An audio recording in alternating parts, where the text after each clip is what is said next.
السلام علیکم۔ ہسٹریکل دنیا کے معزز ناظرین کو خوش آمدید۔ دوستوں، قسطنطنیہ کی فتح جیسے یورپ آج تک نہیں بھولا۔ سلطان محمد ثانی اپنی افواج اور توپوں کے ہمراہ قسطنطنیہ کی جانب پیش قدمی کرتے ہوئے 19 مئی 1453 رات کا 1:30 بج رہا تھا۔ دنیا کے ایک قدیم اور عظیم شہر کے فصیلوں اور گنبدوں پر سے 19ویں قمری تاریخ کا زرد چاند تیزی سے مغرب کی طرف دوڑتا جا رہا تھا، جیسے اسے کسی شدید خطرے کا اندیشہ ہے۔ اس زوال آمادہ چاند کی ملگجی روشنی میں دیکھنے والے دیکھ سکتے ہیں کہ شہر کے فصیلوں کے باہر فوجوں کے پرے منظم مستقبل مزاجی سے اکٹھے ہو رہے ہیں۔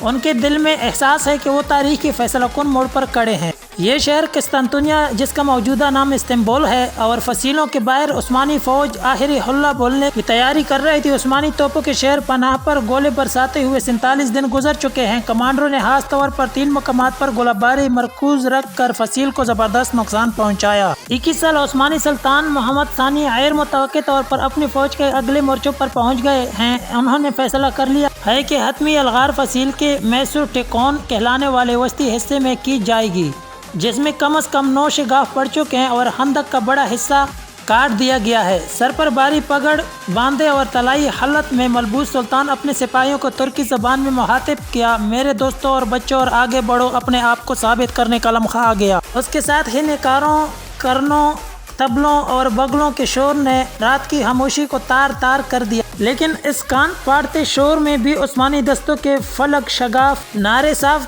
دیے جا سکتے تھے، جنہوں نے فصیل کے کمزور حصوں پر حلہ بول دیا۔ ایک طرف خشکی سے اور دوسری طرف سے سمندر میں بحری جہازوں پر نصب توپوں کے دہانوں نے آگ برسانا شروع کر دی۔ بیزنطینی سپاہی اس حملے کے لیے فصیلوں پر تیار کھڑے تھے، لیکن پچھلے 1.5 ماہ کے محاصرے نے ان کے حوصلے پست اور اعصاب شکستہ کر دیے تھے۔ بہت شہری بھی مدد کے لیے فصیلوں پر آ پہنچے اور پتھر اٹھا اٹھا کر نیچے اکٹھا ہونے والے حملہ آوروں پر پھینکنا شروع کر دیے۔ دوسرے اپنے اپنے قریبی چرچ کی طرف دوڑے اور گڑگڑا کر مناجاتیں شروع کر دی۔ پادریوں نے شہر کے متعدد چرچوں کے گھنٹیاں پوری طاقت سے بجانا شروع کر دی، جن کی ٹاٹھن ان کے لوگوں کو بھی جگا دیا جو ابھی تک سو رہے تھے۔ ہر فرقے سے تعلق رکھنے والے عیسائی اپنے صدیوں پرانے اختلافات بھول کر ایک ہو گئے، اور ان کی بڑی تعداد شہر کے سب سے بڑے اور مقدس کلیسیا حاجیہ صوفیہ میں اکٹھی ہو گئی۔ دفاعی فوج نے جانفشانی سے عثمانیوں کی الغار روکنے کی کوشش کی، لیکن اطالوی طبیب نکولو باربیرو، جو اس دن شہر میں موجود تھے، لکھتے ہیں کہ سفید پگڑیاں باندھتے ہوئے حملہ آور جانصاری دستے بے جگر شیروں کی طرح حملہ کرتے تھے، اور ان کے نعرے اور طبلوں کی آوازیں ایسی تھی جیسے ان کا تعلق اس دنیا سے نہ ہو۔ روشنی پھیلنے تک ترکی سپاہی فصیل کے اوپر پہنچ گئے۔ اس دوران اکثر دفاعی فوجی مارے جا چکے تھے، اور ان کا سپہ سالار جولیان جسٹینیانی شدید زخمی ہو کر میدان جنگ سے باہر ہو چکا تھا۔ جب مشرق سے سورج کی پہلی کرن نمودار ہوئی تو اس نے دیکھا کہ ایک ترکی سپاہی کرکوپورتا دروازے کے اوپر نصب بیزنطینی پرچم اتار کر اس کی جگہ عثمانی جھنڈا لہرا رہا ہے۔ سلطان محمد سفید گھوڑے پر اپنے وزراء اور عمائد کے ہمراہ باجیہ صوفیہ پہنچے۔ صدر دروازے کے قریب پہنچ کر وہ گھوڑے سے اترے اور گلی سے ایک مٹھی ہاک لے کر اپنی پگڑی پر ڈال دی۔ ان کے ساتھیوں کی آنکھوں سے آنسو جاری ہو گئے۔ مسلمان 700 سال کی جدوجہد کے بعد بالآخر قسطنطنیہ کو فتح کرنے میں کامیاب ہوئے تھے۔ قسطنطنیہ کی فتح محض ایک شہر پر ایک بادشاہ کے اقتدار کا خاتمہ اور دوسرے کے اقتدار کا آغاز نہیں تھا۔ اس واقعے کے ساتھ ہی دنیا تاریخ کا ایک باب ختم ہوا اور دوسری کی ابتدا ہوئی تھی۔ ایک طرف 27 قبل مسیح میں قائم ہونے والی رومن امپائر 1480 برس تک کسی نہ کسی شکل میں برقرار رہنے کے بعد اپنے انجام کو پہنچی، تو دوسری جانب عثمانی سلطنت نے اپنا نقطۂ عروج چھو لیا، اور وہ اگلی 4 صدیوں تک 3 براعظموں ایشیا، یورپ اور افریقہ کے حصوں پر بڑی شان و شوکت سے حکومت کرتی رہی۔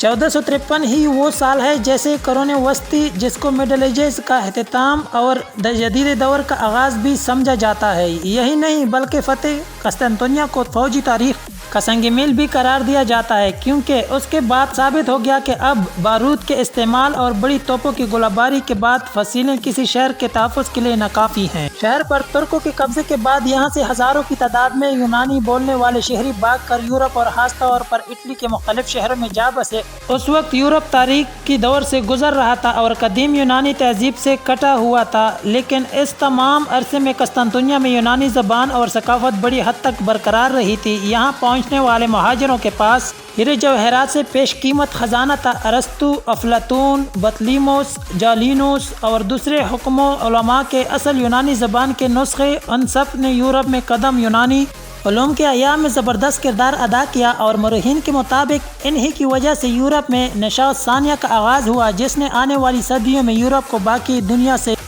سبقت لینے میں مدد دی، جو آج بھی برقرار ہے۔ سلطان محمد ثانی قسطنطنیہ میں داخل ہونے کے بعد تاہم نوجوان سلطان محمد کو، جیسے آج دنیا سلطان محمد فاتح کے نام سے جانتی ہے، 29 مئی کی صبح جو شہر نظر آیا وہ شہر نہیں تھا، جیسے کہ شان و شوکت کے افسانے اس نے بچپن سے سن رکھے تھے۔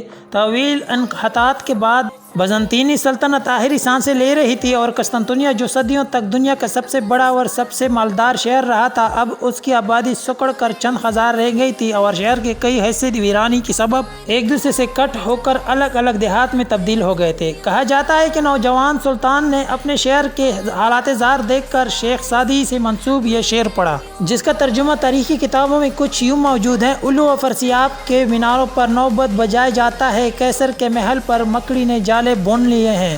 دوستو، قسطنطنیہ کا قدیم نام بیزنطین تھا، لیکن جب 330 عیسوی میں رومن شہنشاہ کونسٹائن اول نے اپنا دارالحکومت روم سے یہاں منتقل کیا، شہر کا نام بدل کر اپنے نام کی مناسبت سے کنسٹنٹین پول کر دیا، جو عربوں کے ہاں پہنچ گئے تو قسطنطنیہ بن گیا۔ مغرب میں رومن امپائر کے خاتمے کے بعد یہ سلطنت قسطنطنیہ میں برقرار رہی، اور چوتھی تا 13ویں صدی تک اس شہر نے ترقی کی اور منازل طے کیے کہ اس دوران دنیا کا کوئی اور شہر اس کی برابری کا دعویٰ نہیں کر سکتا تھا۔ یہی وجہ ہے کہ مسلمان شروع ہی سے اس شہر کو فتح کرنے کے بعد خواب دیکھنے آئے تھے۔ چنانچہ اس مقصد کے حصول کی خاطر چند ابتدائی کوشش کی ناکامی کے بعد 674 میں ایک زبردست بحری بیڑا تیار کر کے قسطنطنیہ کی سمت روانہ کیا۔ اس بیڑے نے شہر کے باہر ڈیرے ڈال دیے اور اگلے 4 سال تک متواتر فصیلیں عبور کرنے کی کوشش کی۔ عرب بحری بیڑے کے پاس آتش یونانی کا کوئی جواب نہیں تھا۔ آخر 678 میں بیزنطینی بحری جہاز شہر سے باہر نکلے اور انہوں نے حملہ آور عربوں پر حملہ کر دیا۔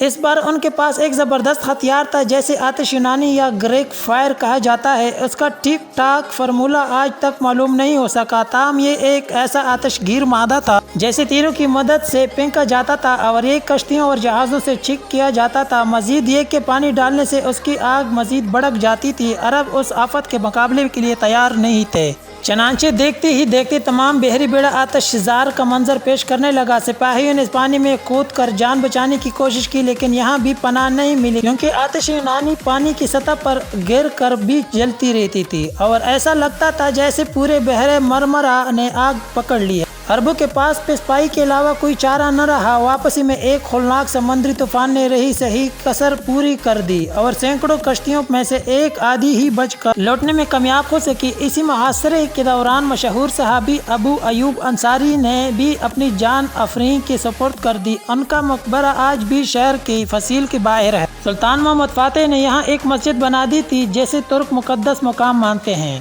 اس کے بعد 717 میں بنو امیہ کے امیر سلیمان بن عبد المالک نے زیادہ بہتر تیاری کے ساتھ ایک بار پھر قسطنطنیہ کا محاصرہ کیا، لیکن اس کا بھی انجام اچھا نہیں ہوا اور 2000 کے قریب جنگی کشتیوں میں سے صرف 5 بچ کر واپس آنے میں کامیاب ہو سکیں۔ شاید یہی وجہ تھی کہ اس کے بعد جو صدیاں تک مسلمانوں نے دوبارہ قسطنطنیہ کا رخ نہیں کیا، حتیٰ کہ سلطان محمد فاتح نے بالآخر شہر پر اپنا جھنڈا لہرا کر سارے پرانے بدلے چکا دیے۔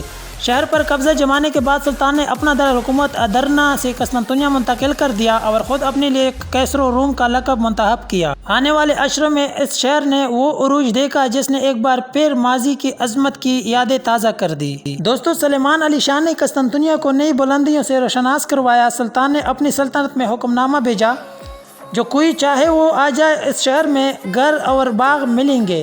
صرف یہی نہیں، اس نے یورپ سے بھی لوگوں کو قسطنطنیہ آنے کی دعوت دی تاکہ شہر پھر سے آباد ہو جائے۔ اس کے علاوہ اس نے شہر کے تباہ شدہ بنیادی ڈھانچے کی از سر نو تعمیر کی، پرانی نہروں کی مرمت کی اور نکاسی کا نظام قائم کیا۔ اس نے بڑے پیمانے پر نئی تعمیرات کا سلسلہ بھی شروع کیا، جس کی سب سے بڑی مثال توپ کاپی محل اور گرینڈ بازار ہے۔ جلد ہی طرح طرح کے دستکار، کاریگر، تاجر، خطاط، مصور، سونار اور دوسرے ہنرمند شہر کا رخ کرنے لگے۔ سلطان فاتح نے باجیہ صوفیہ کو چرچ سے مسجد میں بنا دیا، لیکن انہوں نے شہر کے دوسرے بڑے گرجا کلیسائے خواریاں کو یونانی ارتھوڈکس فرقے کے پاس ہی رہنے دیا اور یہ فرقہ ادارے کی صورت میں آج بھی قائم و دائم ہے۔ سلطان فاتح کے بیٹے سلیم کے دور میں عثمانی سلطنت خلافت کا درجہ اختیار کر لیا اور قسطنطنیہ اس کا دارالخلافہ اور تمام سنی مسلمانوں کا مرکزی شہر قرار پایا۔ سلطان فاتح کے پوتے سلیمان علی شان کے دور میں قسطنطنیہ نے نئی بلندیوں کو چھو لیا۔ یہ وہی سلیمان ہیں جنہیں مشہور ترکی ڈرامے میرا سلطان میں دکھایا گیا ہے۔ سلیمان علی شان کی ملکہ خرم سلطان نے مشہور معمار سنان کی خدمت حاصل کی، جس نے ملکہ کے لیے ایک عظیم الشان محل تعمیر کیا۔ سنان کی دوسری مشہور تعمیرات میں سلیمانیہ مسجد، خرم سلطان حمام، خسرو پاشا مسجد، شہزادہ مسجد اور دوسری عمارتیں شامل ہیں۔ یورپ میں سقوط قسطنطنیہ کا بڑا گہرا اثر ہوا اور وہاں اس سلسلے میں کتابیں اور نظمیں لکھی گئیں اور متعدد پینٹنگز بنائی گئی اور یہ واقعہ ان کے اجتماعی شعور کا حصہ بن گیا۔ یہی وجہ ہے کہ یورپ کبھی اسے بھول نہیں سکا۔ نیٹو کا اہم حصہ ہونے کے باوجود یورپی یونین ترکی کو قبول کرنے لیت و لغل سے کام لیتی ہے، جس کی وجوہات صدیوں پرانی ہے۔ یونان میں آج بھی جمعرات کو منحوس دن سمجھا جاتا ہے۔ 29 مئی 1453 کو جمعرات ہی کا دن تھا۔ دوستو اگر ویڈیو آپ لوگ کو پسند آئی ہو تو ویڈیو کو لائک کریں اور اپنے دوستوں کے ساتھ شیئر کریں، اور اس طرح مزید ہسٹریکل انفارمیشن ویڈیو حاصل کرنے کے لیے جانے سے پہلے ہسٹریکل دنیا کو سبسکرائب کریں اور بیل آئیکن کو دبائیں تاکہ ہر نئی آنے والی ویڈیو آپ کو بر وقت ملے۔